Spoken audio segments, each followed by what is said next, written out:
Habang hinuhukay ko yung apo lakay na yan, tatanungin ko siya bakit nagkaroon ka ng anak na napakatanga. Yung kulungan, napakalinis na. Lahat ng kriminal, pinalaya.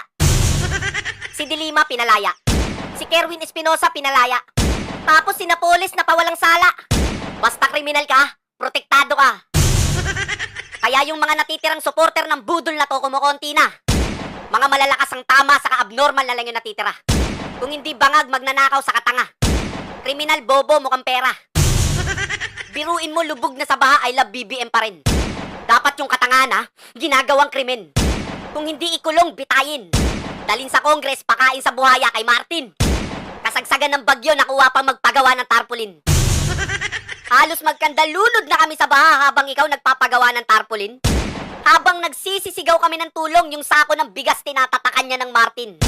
Kulang na lang ultimo butil ng bigas tatakan niya ng Martin. Kaya pala papahupain muna yung baha kasi hindi pa sila tapos gumawa ng tarpaulin. Saka bakit mo tatatakan ng pangalan mo yan, hindi mo naman pera yan. Ano yun, bago kayo tumulong, hihintayin pa naming matapos yung buwisit na tarpaulin na yan? Alam mo, Martin, ang sarap mong palanguyin sa mura. Paulanan ng real talk tapos ihagis sa baha. Sa gitna ng matinding pagbaha sa Bicol Region, gustong malaman ng ilang senador kung saan napunta ang umano'y bilyon-bilyong pisong pondong inilaan para sa flood control projects.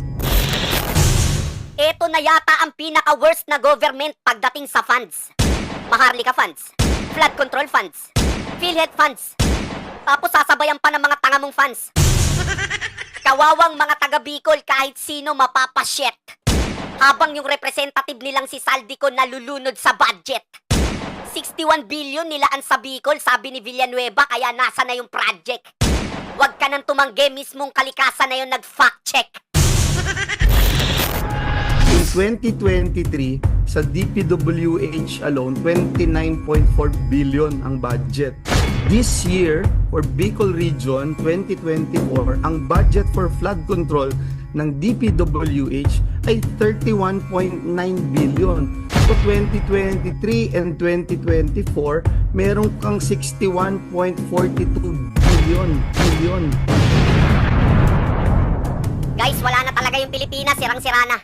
Binaboy na ng mga buhaya. Yung mga matitinong tao, galit na. Yung mga bangag sa kriminal na lang yung mga natutuwa. Sino ba representative ng Bicol? Ako. Sino may hawak ng budget? Ako. Sino dapat sisihin? Ako. Buti alam mo. Pinalaga naman niya ni Ako Bicol Party List Representative Zaldico. Wala raw katotohanan ng umano'y bilyon-bilyong pisong flood control budget para sa Kabikulan. Ang ina niya, mo. Basta talaga pambubudol, master nyo. Tapos kunwari may i-raid na warehouse ng bigas, wala namang nakakalaboso. Hindi kaya yung smuggler ng bigas isa sa inyo? Kasi lahat ng sako ng bigas may pangalan nito. Partida kasama pa yung aso niya, si Tulfo. Bakit ba laging kasama mo to? Sa Farmers Cubao, kasama mo. Sa warehouse ng bigas, kasama mo. Paano ka namin isusumbong kay Tulfo kung pati si Tulfo kasama mo? Wala na tayong pagsusumbungan, guys. Kasama niya na lahat. Iba talaga pag may hawak ng pondo. Dinidikitan ng lahat.